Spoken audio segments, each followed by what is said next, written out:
Okay, let's deal with the economic argument presented in the video. It's a very 1-minute video, but it says two economic things. One is it creates a category of type of states that it's clearly America is clearly placed in. The Roman Empire, which was a domineering slave empire, the British Empire, which was an exploitive military-based system where the British took control over what is now the most developing part of the world, and the Chinese current system of oppressive authoritarian control. The United States is placed in this pattern, in this succession of states, and it's a very neo-Darwinian sense of economics as a system of global exploitation and global domination, and that the ad simply saying is that the United States has to follow a certain set of deeply conservative policies in order to maintain its position as the empire. I have deep reservations about such a concept. The United States' economic system is more robust precisely because it is not an empire. That is precisely one of the reasons why I personally found George W. Bush's invasion of Iraq, on debt from the Chinese, by the way, as so deeply offensive in that it was the United States behaving like the Roman Empire, behaving like the British Empire. It was using its force to go after areas that were mineral rich and to try and establish its homogeny in an area where it had certain resources. And if anything, the largest failure of the United States in the past 10 years has been its failure to create this quote-unquote wave of democracy, this Americanization of the Middle East. And that does put it in the category of Rome and the British Empire, where they failed in the end because of their inability to continue their military domination of other people. Not mentioned in the ad.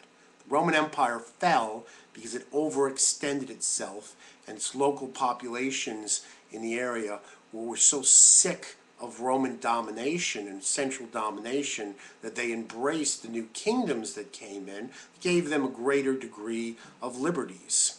Life wasn't great, but it was better than under the Roman boot. The British Empire collapsed because the people who were living under the British Empire couldn't take it anymore and rose up against it and took advantage of a period in which the British were particularly weak after World War II to assert their democracy and, well, their freedom, some democracies, some independence. The United States played a huge role in guiding Britain into seeing that an empire was sort of a mistake. The United States is not in this category. It is not like China. It is not like Britain. It is the British Empire. It's like Britain today, but it isn't like the British Empire of 100 years ago. It isn't like the British Victorian. It's nothing like the Roman Empire.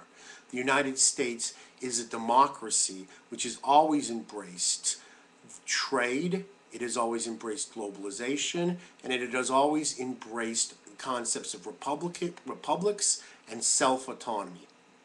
Well, with noticeable exceptions, like under the reign of George W. Bush, where there was actually a plan carried out and failed to try and establish an American empire in the Middle East. But perhaps the most weird concept of the economics is that we're presented with an image of a radically much more communist China than exists now. Those images on the wall are not what you would see in China today. They're more modeled after North Korean examples. That looks more like what a North Korean classroom might look like, except the North Korean classroom, the students would be eating boiled grass for lunch. The ideal that the United States in 20 years could become enslaved to the Chinese regime if we didn't return to policies of deregulation, if we did not deal with the fact that millions and millions of people are without health care, if we simply, allow the free market system to flow as it wants, we don't do those things, then this centralized very, very subsidized society where the government controls a large number of the enterprises, that's highly corrupt, that doesn't allow free speech, that blocks Wikipedia, that blocks Google, that hasn't embraced multiculturalism, that has not really embraced the free market. An autocratic dictatorship will defeat us. Well, the only logical conclusion that you can draw from this model, looking at the Romans, looking at the British, and looking at the Chinese, is that the United States' power and economic dominance is completely based upon aggressive power exerted over the world. And I don't think that's true.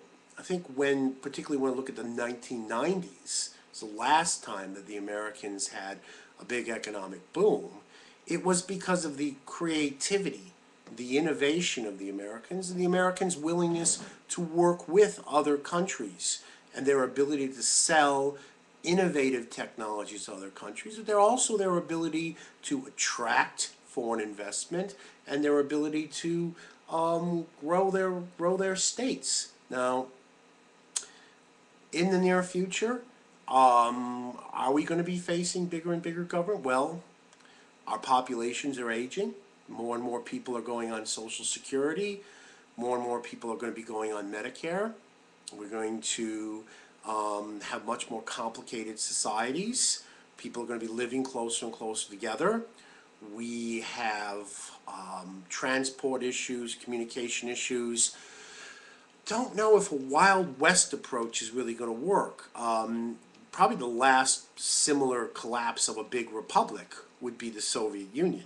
And under Yeltsin, they actually did adopt a Wild West free market system.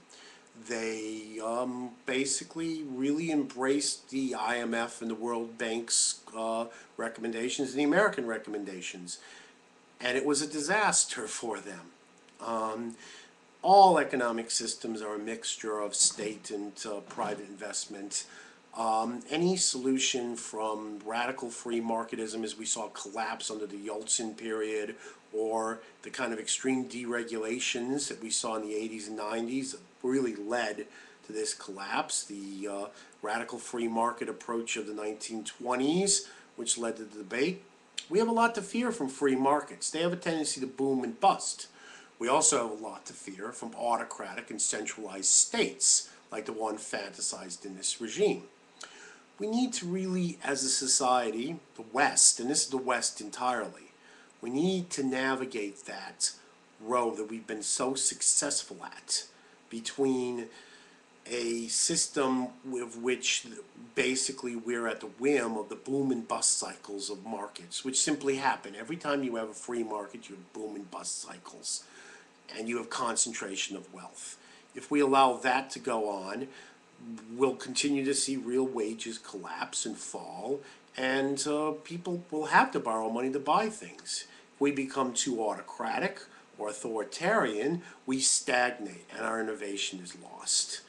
And I don't think it's any real surprise that San Francisco is the capital of what the American economy needs to be. If you want a booming American economy, what we need is 100 San Franciscos. There's no conservative-dominated region of the country that we could point to. In fact, you look at states that have adopted Arizona, Nevada, Florida, which were built in the 60s and 70s, the Sun Belt. They're really in a mess. So, I mean, I guess at the end of it, I have to say I'm a strong progressive moderate. We need to cling as closely as we can to that middle road. And I certainly hope we do it, but I see a polarized radicalism developing in the United States, and it's that polarized radicalism that's, I think, the particularly greatest threat to America's position.